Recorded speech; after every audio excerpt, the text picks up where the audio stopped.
Bom dia, pessoal do canal Nutrição, Alimentos e CIA. Estou aqui mais uma vez com vocês para fazer mais um vídeo, agora para tentar desmistificar alguns problemas aí concernente a alguns nutrientes, tá certo?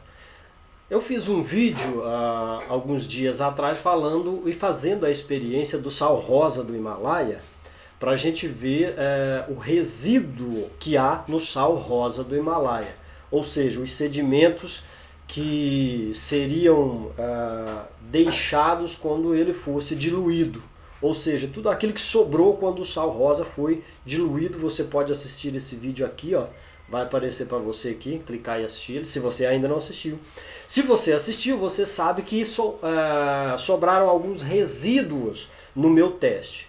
E a questão é, o que seria esses resíduos, sendo que eles não se dissolveram mais, não se diluíram mais em água? Então nós podemos chegar à conclusão de que aqueles sedimentos que sobraram provavelmente são areia. Agora, a pergunta pertinente é, porque tem muita gente deixando de usar esse sal justamente por causa desses resíduos. Uma coisa interessante em se observar é que a extração do sal rosa do Himalaia, ela se dá em uma mina lá no Paquistão, nas famosas montanhas lá do Himalaia.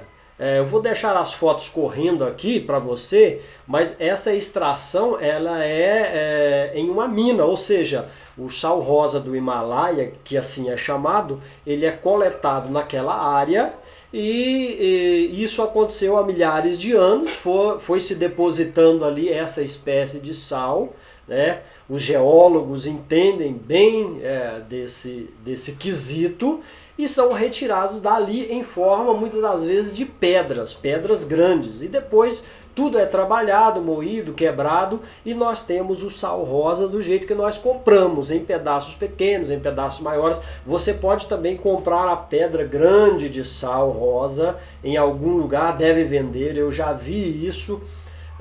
Mas a questão aqui é a seguinte: o resíduo que sobrou desse sal, ele é perigoso ou não?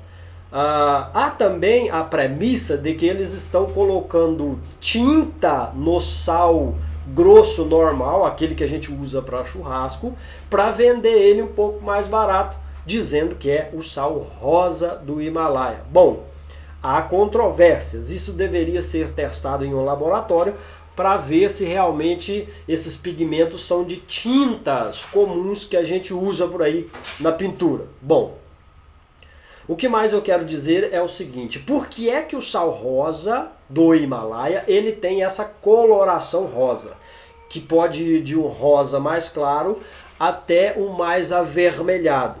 Justamente por causa dos traços de minerais que contém o sal rosa do Himalaia. Se ele for um pouco mais para o lado de avermelhado, a cor dele for mais intensa, isso significa que ele tem um pouco mais de ferro na sua composição, na sua formação. O ferro é que dá a cor meio avermelhada ao sal rosa do Himalaia. Voltemos então à areia do sal rosa do Himalaia. Eu estava olhando aqui em um site muito interessante, um site de biomedicina, e eu estava vendo o tamanho das partículas de vários itens, digamos assim. Vou te explicar melhor. Eu estava vendo aqui o tamanho de um DNA, o tamanho de uma mitocôndria, o tamanho de um aminoácido. Eu estava vendo tudo isso aqui para eu chegar à conclusão que eu vou dizer para vocês. Bom, então é o seguinte, olha aqui para vocês verem o tamanho de tudo aquilo que eu disse agora. O tamanho de um aminoácido é 0,8 nanômetros. Nenhum nanômetro é 0,8 nanômetros. O diâmetro de um átomo de hidrogênio é 0,1 nanômetro, ou seja, 7 vezes menor do que um aminoácido, ok? O tamanho, o diâmetro, digamos assim, de um DNA é 2 nanômetros, 2 vezes e meio o tamanho de um aminoácido. O tamanho do vírus HIV é 100 nanômetros de diâmetro. Ou seja, o vírus HIV é 100 vezes maior, 120 vezes maior do que um aminoácido.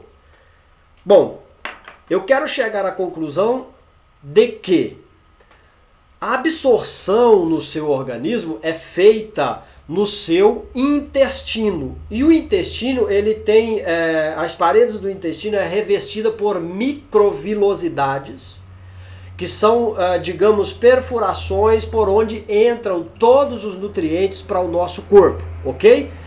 Tendo isso em mente, galera, as microvilosidades são filamentos, células, filamentos bem pequenos. O comprimento de uma microvilosidade é de 1 micrômetro, ou seja, 1000 nanômetros. O diâmetro de uma microvilosidade é 0,1 micrômetro, ou seja, 100 nanômetros. Para você ter uma ideia, a molécula de gordura para atravessar essas vilosidades, essas microvilosidades, ela tem que ser carreada por um transportador.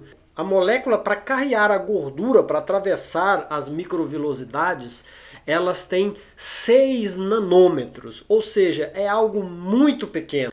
O que eu quero dizer com isso é que é muito difícil esses resíduos, se forem areia no sal rosa do Himalaia, atravessarem as vilosidades do intestino para cair na corrente sanguínea e entrar para o seu corpo propriamente dito.